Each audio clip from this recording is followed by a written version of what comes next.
Hi everyone, it's Cassie, the young teen librarian at East Hampton Library. Tonight we are continuing with reading through The Hobbit, and we are continuing with Chapter 6, Out of the Frying Pan into the Fire. Bilbo had escaped the goblins, but he did not know where he was. He had lost hood, cloak, food, pony, his buttons, and his friends. He wandered on, till the sun began to sink westward, behind the mountains. Their shadows fell across Bilbo's path, and he looked back. Then he looked forward, and could see before him only ridges and slopes falling towards lowlands and plains, glimpsed occasionally between the trees. "Good heavens!" he exclaimed.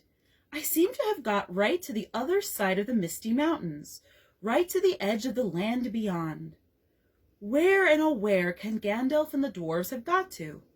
I only hope to goodness they are not still back there in the power of the goblins." He still wandered on, out of a little high valley, over its edge, and down the slopes beyond. But all the while a very uncomfortable thought was growing inside him. He wondered whether he ought not, now he had the magic ring, to go back into the horrible, horrible tunnels and look for his friends. He had just made up his mind that it was his duty, that he must turn back, and very miserable he felt about it, when he heard voices. He stopped and listened. It did not sound like goblins, so he crept forward carefully. He was on a stony path winding downwards, with a rocky wall on the left hand. On the other side, the ground sloped away, and there were dells below the level of the path, overhung with bushes and low trees. In one of these dells under the bushes, people were talking. He crept still nearer, and suddenly he saw peering between two big boulders a head with a red hood on.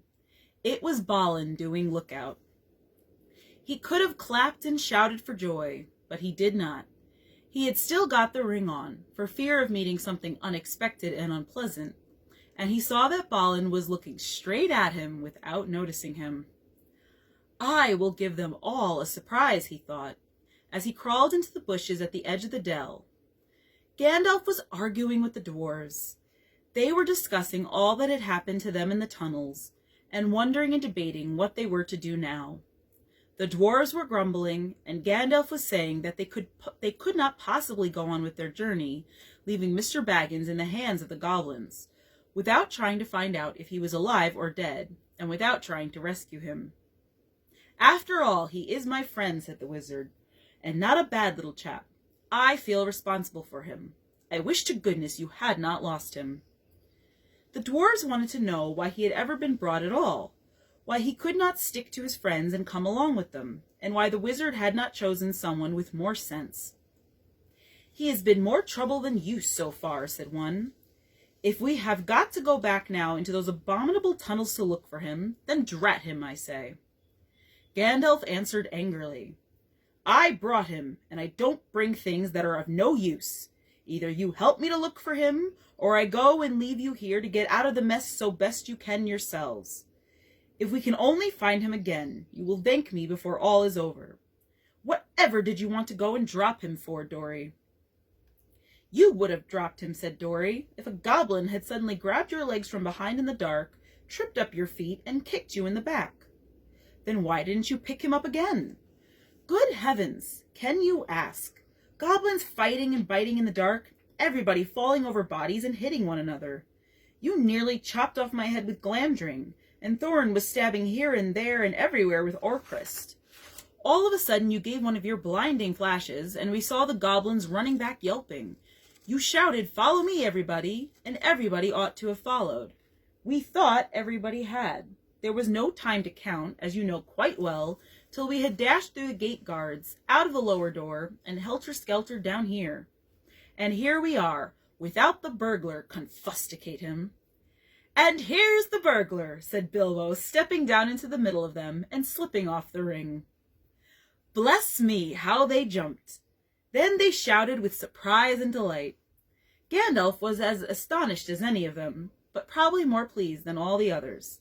He called to Balin and told him what he thought of a lookout man who let people walk right into them like that without warning. It is a fact that Bilbo's reputation went up a very great deal with the dwarves after this.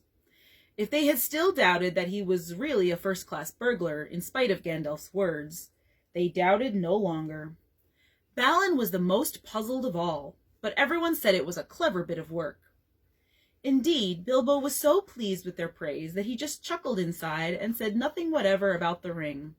And when they asked him how he did it, he said, "Oh, just crept along, you know, very carefully and quietly." "Well, it is the first time that even a mouse has crept along carefully and quietly under my very nose and not been spotted," said Balin, "and I take off my hood to you," which he did. "Balin at your service," said he. "Your servant, Mr. Baggins," said Bilbo. Then they wanted to know all about his adventures after they had lost him, and he sat down and told them everything, except about the finding of the ring. Not just now, he thought. They were particularly interested in the riddle competition, and shuddered most appreciatively at his description of Gollum. "And then I couldn't think of any other question with him sitting beside me," ended Bilbo. "So I said, 'What's in my pocket?' And he couldn't guess in 3 goes. So I said, 'What about your promise? Show me the way out.' But he came at me to kill me, and I ran and fell over, and he missed me in the dark. Then I followed him because I heard him talking to himself. He thought I really knew the way out, and so he was making for it. And then he sat down in the entrance, and I could not get by. So I jumped over him and escaped and ran down to the gate." "What about the guards?" they asked. "Weren't there any?" "Oh, yes, lots of them, but I dodged them. I got stuck in the door, which was only open a crack, and I lost lots of buttons," he said, sadly looking at his torn clothes. "But I squeezed through all right, and here I am." The dwarves looked at him with quite a new respect when he talked about dodging guards, jumping over Gollum, and squeezing through, as if it was not very difficult or very alarming. "What did I tell you?" said Gandalf, laughing. "Mr. Baggins has more about him than you guess." He gave Bilbo a queer look from under his bushy eyebrows as he said this, and the hobbit wondered if he guessed at the part of his tale that he had left out. Then he had questions of his own to ask, for if Gandalf had explained it all by now to the dwarves, Bilbo had not heard it. He wanted to know how the wizard had turned up again, and where they had all got to now. The wizard, to tell the truth, never minded explaining his cleverness more than once. So now he told Bilbo that both he and Elrond had been well aware of the presence of evil goblins in that part of the mountains, but their main gate used to come out on a different path, one more easy to travel by, so that they often caught people benighted near their gates. Evidently, people had given up going that way, and the goblins must have opened their new entrance at the top of the pass the dwarves had taken, quite recently, because it had been found quite safe up to now. "I must see if I can't find a more or less decent giant to block it up again," said Gandalf, "or soon there will be no getting over the mountains at all." As soon as Gandalf had heard Bilbo's yell, he realized what had happened. In the flash which killed the goblins that were grabbing him, he had nipped inside the crack, just as it snapped to. He followed after the drivers and prisoners right up to the edge of the great hall, and there he sat down and worked up the best magic he could in the shadows. "A very ticklish business it was," he said, "touch and go." But of course, Gandalf had made a special study of bewitchments with fire and lights. Even the Hobbit had never forgotten the magic fireworks at Old Took's Midsummer Eve parties, as you remember. The rest we all know, except that Gandalf knew all about the back door, as the goblins called the lower gate, where Bilbo lost his buttons. As a matter of fact, it was well known to anybody who was acquainted with this part of the mountains, but it took a wizard to keep his head in the tunnels and guide them in the right direction. "They made that gate ages ago," he said, "partly for a way of escape, if they needed one, partly as a way out into the lands beyond, where they still come in the dark and do great damage. They guard it always, and no one has ever managed to block it up. They will guard it doubly after this," he laughed. All the others laughed too. After all, they had lost a good deal, but they had killed the great goblin and a great many others besides, and they had all escaped, so they might be said to have had the best of it so far. But the wizard called them to their senses. "We must be getting on at once, now we are a little rested," he said. "They will be out after us in hundreds when night comes on, and already shadows are lengthening. They can smell our footsteps for hours and hours after we have passed. We must be miles on before dusk. There will be a bit of moon if it keeps fine, and that is lucky. Not that they mind the moon much, but it will give us a little light to steer by." "Oh, yes," he said, in answer to more questions from the Hobbit. "You lose track of time inside goblin tunnels. Today's Thursday, and it was Monday night or Tuesday morning that we were captured. We have gone miles and miles and come right down through the heart of the mountains and are now on the other side. Quite a shortcut. But we are not at the point to which our paths would have brought us. We are too far to the north and have some awkward country ahead, and we are still pretty high up. Let's get on." "I am dreadfully hungry," groaned Bilbo, who was suddenly aware that he had not had a meal since the night before last. Just think of that for a hobbit. His stomach felt all empty and loose, and his legs all wobbly, now that the excitement was over. "Can't help it," said Gandalf, "unless you like to go back and ask the goblins nicely to let you have your pony back and your luggage." "No, thank you," said Bilbo. "Very well, then, we must tighten our belts and trudge on, or we shall be made into supper, and that will be much worse than having none ourselves." As they went on, Bilbo looked from side to side for something to eat, but the blackberries were still only in flower, and of course there were no nuts, not even hawthorn berries. He nibbled a bit of sorrel, and he drank from a small mountain stream that crossed the path, and he ate 3 wild strawberries that he found on its bank, but it was not much good. They still went on and on. The rough path disappeared. The bushes and the long grasses between the boulders, the patches of rabbit-cropped turf, the thyme and the sage and the marjoram, and the yellow rock roses all vanished, and they found themselves at the top of a wide, steep slope of fallen stones, the remains of a landslide. When they began to go down this, rubbish and small pebbles rolled away from their feet. Soon larger bits of spitstone went clattering down and started other pieces below them slithering and rolling. Then lumps of rock were disturbed and bounded off, crashing down with a dust and a noise. Before long, the whole slope above them and below them seemed on the move, and they were sliding away, huddled all together in a fearful confusion of slipping, rattling, cracking slabs and stones. It was the trees at the bottom that saved them. They slid into the edge of a climbing wood of pines that here stood right up the mountain slope from the deeper, darker forests of the valleys below. Some caught hold of the trunks and swung themselves into lower branches. Some, like the little hobbit, got behind a tree to shelter from the onslaught of the rocks. Soon the danger was over, the slide had stopped, and the last faint crashes could be heard as the largest of the disturbed stones went bounding and spinning among the bracken and the pine roots far below. "Well, that has got us on a bit," said Gandalf, "and even goblins tracking us will have a job to come down here quietly." "I dare say," grumbled Bombur, "but they won't find it difficult to send stones bouncing down on our heads." The dwarves and Bilbo were feeling far from happy, and were rubbing their bruised and damaged legs and feet. "Nonsense, we are going to turn aside here out of the path of the slide. We must be quick. Look at the light." The sun had long gone behind the mountains. Already the shadows were deepening about them, though far away through the trees and over the black tops of those growing lower down, they could still see the evening lights on the plains beyond. They limped along now as fast as they were able down the gentle slopes of a pine forest, in a slanting path leading steadily southwards. At times they were pushing through a sea of bracken with tall fronds rising right above the hobbit's head. At times they were marching along quiet over a floor of pine needles.